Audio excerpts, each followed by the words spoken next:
IT leaders can't afford to make knee-jerk decisions, when it comes to budgeting and new technologies and everything like that, but they also can't sit still. So, what are the smartest ways organizations, can adapt to this new reality? Yeah, I think there's a couple things you can and should do, right? First, take a deep breath, right? That's always a good place to Right. start. Yep. But first, really look at how you're consuming your environment first, right? Forget about already thinking about what do I do next and how do I need to change. It's like, let's look at my existing infrastructure, right?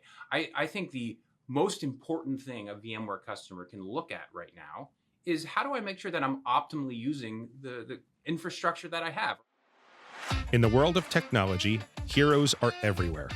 They're overcoming disruption, delivering sustainable outcomes, and fearlessly forging the future to solve what's next. Join me, Ed McNamara, as we meet the people and businesses driving change in our constantly disruptive world. This is Innovation Heroes, a podcast brought to you by SHI. For years, IT leaders built their infrastructure on VMware. It was the standard, the reliable foundation of data centers worldwide. But following Broadcom's acquisition, licensing changes and new business models are forcing business leaders and IT decision makers to rethink their virtualization and hybrid cloud strategy. Many CIOs and IT leaders have been asking, what's next?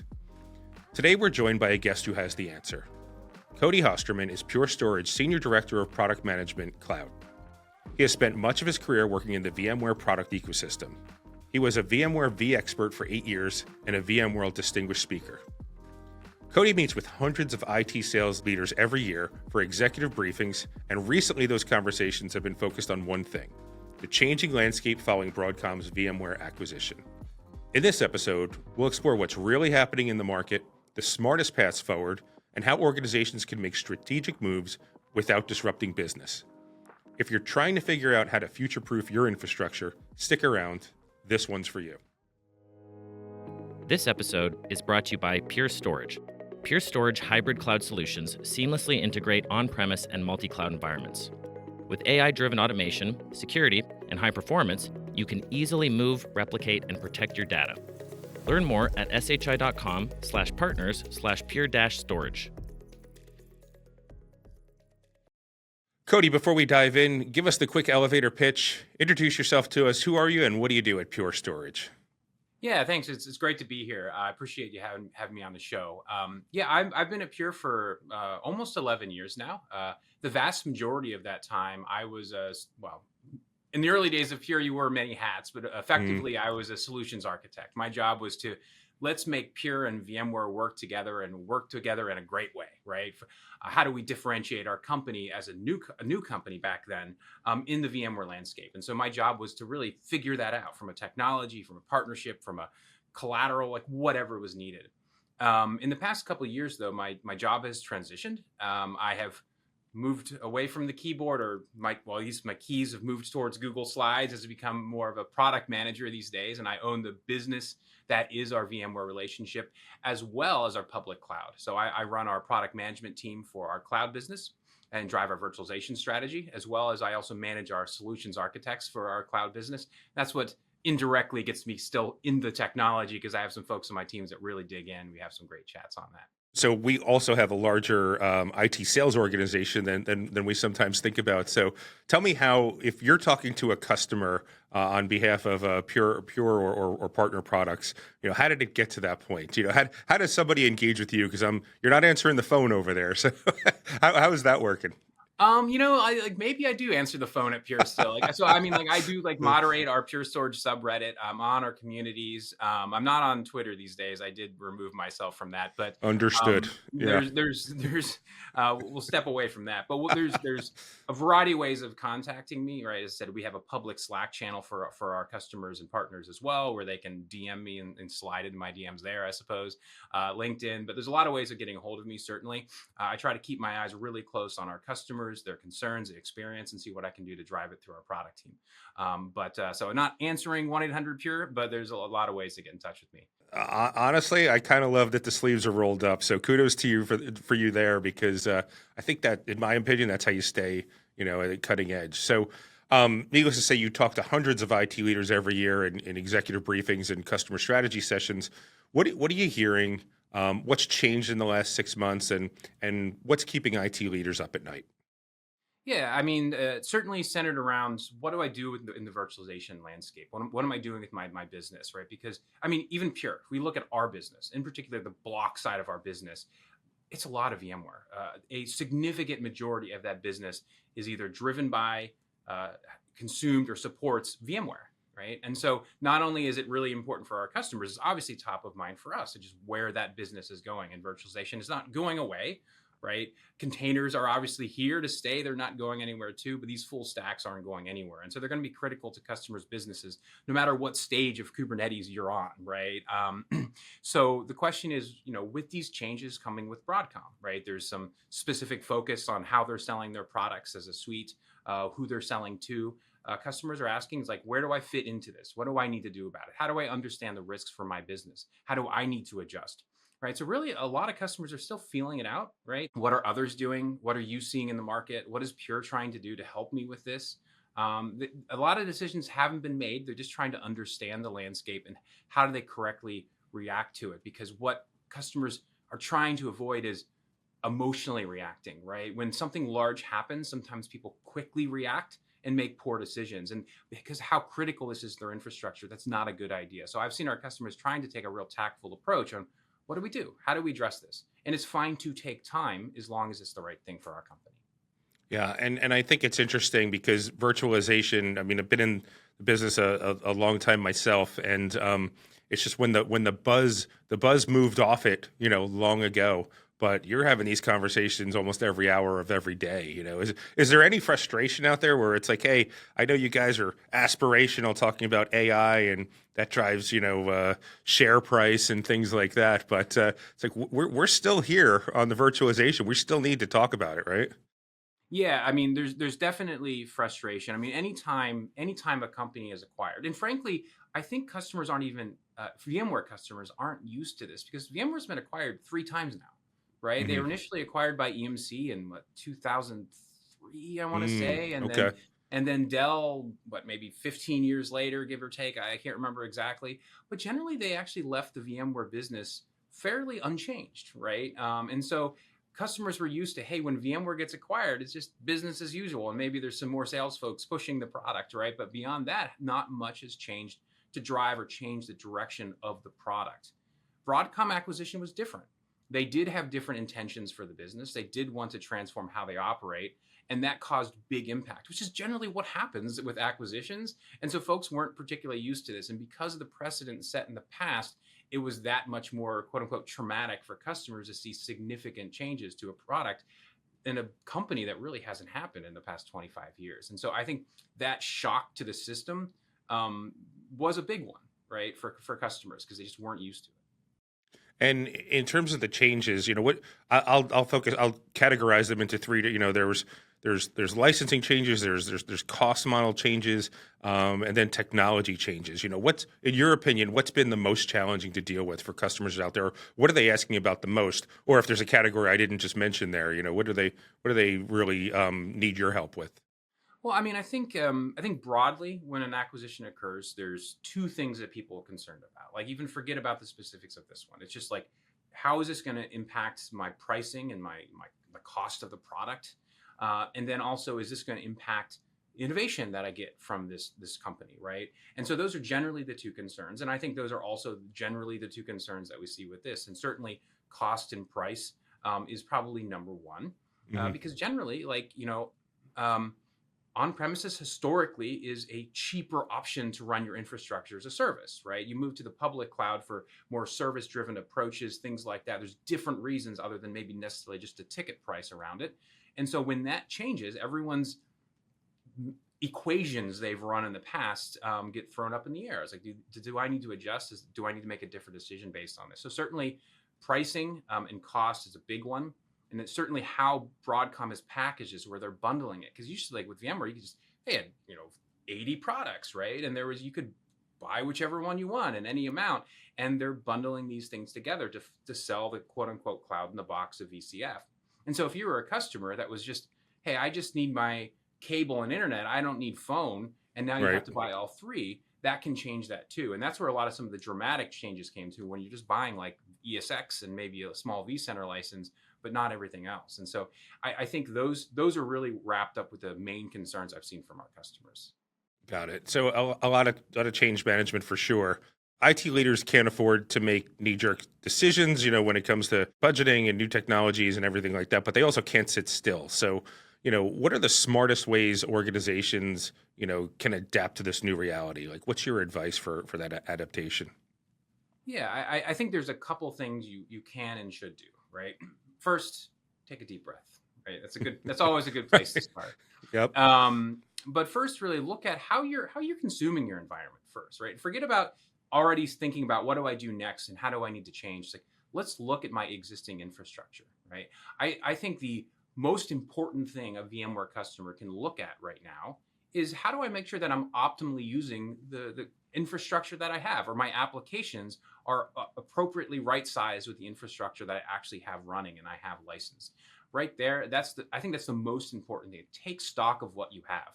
I think historically, because the way VMware was priced and sold, necessarily cost optimizing there wasn't top of mind for folks. And so right there, I think there's a clear opportunity. Forget about alternatives. Forget about the next step, not forever, but Right. that's a really good place to start. And then the next thing I would try to think about is what am I forget about the changes in the landscape. What do I want out of my business in the next 3 years? What am I trying to get to? If I wasn't being, pushed down one path or another by some vendor behaviors, what would I really be wanting to do? Like, what is my Right. business goal? What am I trying to get to? Think through that and then work backwards to how do I get there and what's the right path? Has the interaction changed at all? I mean, I was thinking, there's each vendor, each each manufacturer. There's like kind of that baseline, because you were talking about like setting that baseline, and then there's the flexibility in the customer ask, right? Like, have you seen that change at all? Have you seen any positions that have that are either hardening or softening in terms of when customers are asking for flexibility? So like between the flexibility between like us and the customer, or us and Broadcom, or like what I would say, like, in terms of like really you and I would say you and the Broadcom and the customer. Sorry for that. Yeah, no worries, no worries. I mean, I think the most focused change there is really one, how they interact with the customer directly, right? Who the VMware sales teams are interacting with, who the channel partners, right, and how they're interacting with it, and how that flow changes. I think there's been a lot of friction as these systems have been moved around and the access to buying the product has been moved around.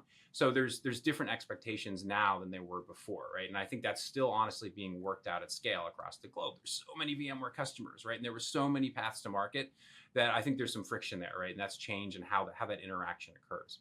The other main piece is really just product that can actually be sold, right? And this goes back to the point again around bundling. It's like, did you have VCF before? Did you have that full stack, ARIA, formerly vRealize, do you have all those product sets? If you do, okay, great, you fit into this model. If you don't, you have to once again relook at your infrastructures. Like, do I shelfware things? Do I get rid of something else and replace it with this, or I do make another change? And so there's a couple different things: the communication path and the sales path to the customer between the VMware product and then the actual VMware products that are being sold. So they are, I think, much clearer swim lanes around what can be bought and how they can be bought. You didn't have the 10,000 options that you did before around not only what you buy, but how you buy it.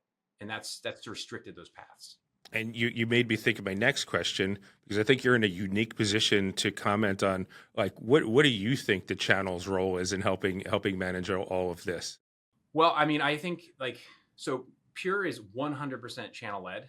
And so like just our company stance and my personal stance here as well is that there's honestly, the channel partners often know the customer's VMware environments better than the customer, right? And they certainly know it better than we do, like Pure, right? And so I think it's like building that trusted advisor role, especially because you're not like indebted to this vendor or that vendor necessarily. You can help the customer make the right choice and make the right decision and make the right architecture. In particular, back to that point I made before, it's like, what are you really trying to do in the next 3 years? Like, this is this is the vision that we've seen from other customers. Where does your vision fit in there? I think the channel is uniquely set up to help the customers figure that out, because they can look more broadly than the vendors that sell different pieces of the stack, or maybe the whole stack, as the case may be. And so I think that is critical to helping navigate this change. And like, this is the reason I was excited to be on this podcast, is like, I want to have this conversation with you because I think it's so important. Hybrid cloud should be simple. With Pure Storage, it is. Our hybrid cloud solutions, built with VMware Cloud, let you easily move, manage, and protect data across on-premise and multi-cloud environments. Powered by FlashStack, we bring AI-driven automation, security, and high performance to your cloud strategy, all while using up to 80% less power than other solutions. Maximize virtualization, simplify your cloud, and take full control of your data. Learn more at shi.com/partners/pure-storage. Pure Storage, your cloud, your way. And then I'll just turn the focus onto the customer then. Do you have like real world examples where you're like, okay, this is the type of organization, or this is either the characteristics or the action this organization is taking to manage these changes well? I'd imagine you have, and you're on calls with customers, you're like, these guys are going to be okay. And then you hang up. Sometimes the call ends, you're like, these guys need some help. What are the companies that are doing well? What are the characteristics, and what do you see in them do that you like from a customer perspective? Yeah, I mean, I'd see there's a few different personas that I've seen have done well, and a few that have not, right? The ones that I think have done well are the ones that have actually like a lot of sophistication in their VMware environments. So we have, like, for instance, some managed service providers, right? They have like deep insight and control and automation built around their stack. Really great observability. So like optimization is easy for them, like figuring that out. And I was talking to an MSP a couple weeks ago, actually at our sales kickoff. And they did have an increase in their price, but through like using like automation around their host management, like ejecting hosts from clusters and moving it around, using our product as external storage to make sure those hosts could easily be moved around. Their price increase to the customers went up like a couple digit percent, like almost nothing. They like almost just what you'd expect in a given year, right? Okay. So they did a really good job around that. And so they were well set up for these changes. They adjusted, they increased the efficiency of that automation, right? They spent more money to get that automation going, but it had a lot of business impact down the road for them that was positive. So that type of customer has been doing well. The smaller customers as well, that just have smaller clusters. They're just like, well, you know what? I'm running ESX, I'm running vCenter. I can plop that on something else, right? Or I can shift it to like Azure VMware solution or something like that. That has the price protection behind Microsoft. It's easier in that sense. I think the ones that actually have seen a little bit more struggled are the ones that already have somewhat of a hybrid approach to their data center, where they're like, all right, we're running Kubernetes over here, we're running VMware over here, we maybe have a little bit of Hyper-V, and they're just like, we have competencies in a lot of places. I don't know where to go, right? Do we shift right? Do we shift left? Do we double down? Like, ironically, those are the ones that actually built flexibility, and the ones that are struggling a little bit of like, what do we do? Because the choice isn't so clear.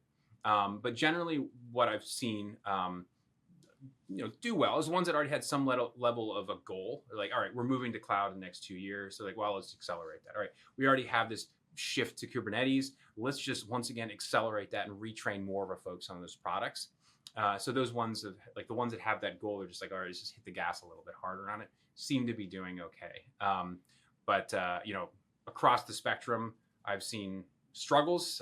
There's exceptions across the entire way, but that's generally what I've seen the swim lanes are for the customers having problems and doing well.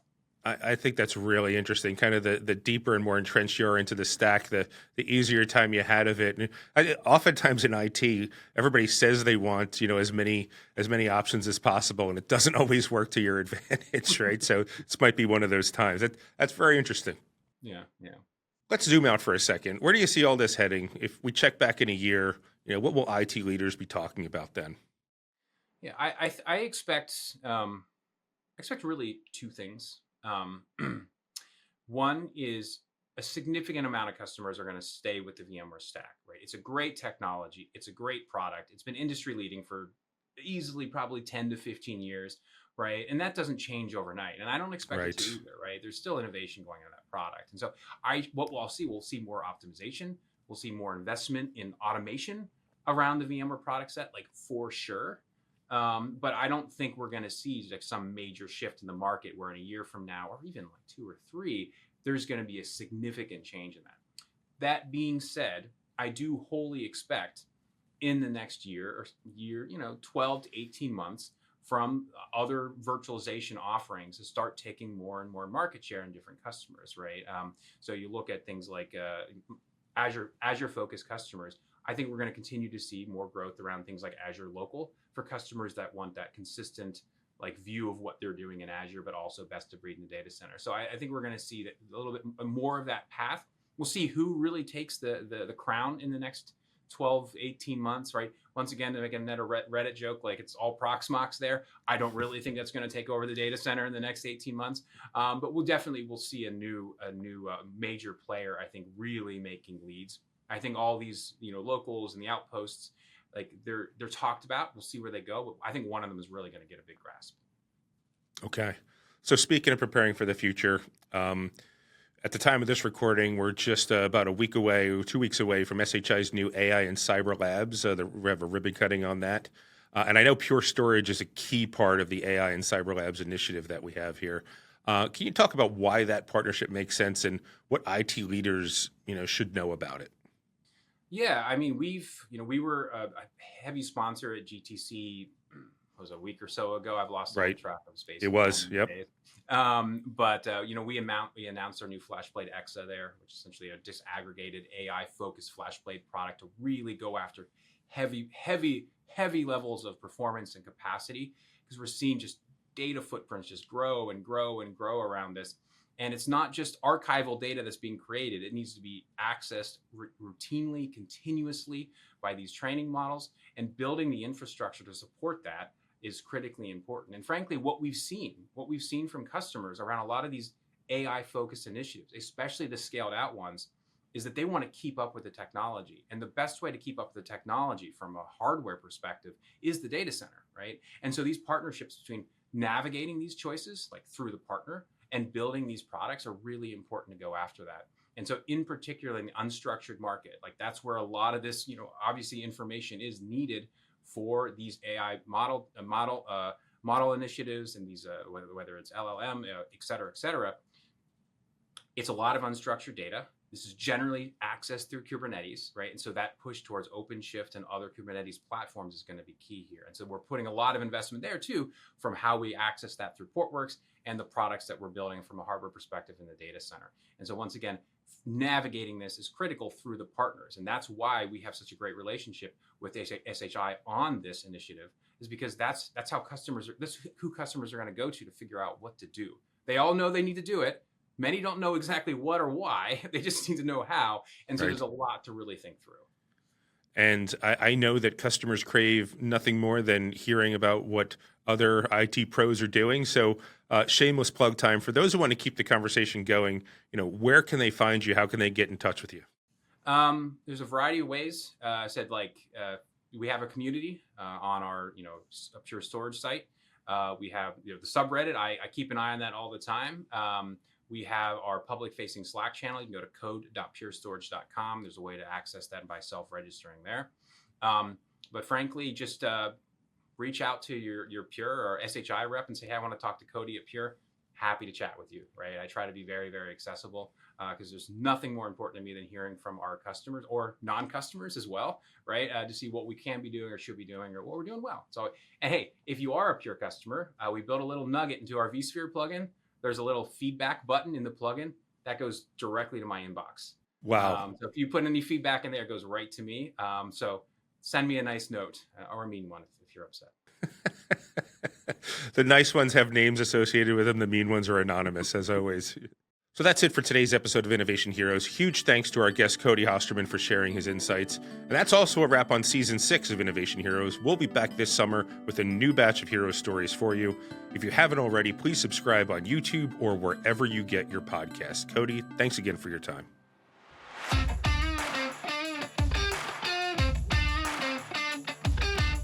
This episode is brought to you by Pure Storage. Pure Storage hybrid cloud solutions seamlessly integrate on-premise and multi-cloud environments. With AI-driven automation, security, and high performance, you can easily move, replicate, and protect your data. Learn more at shi.com/partners/pure-storage.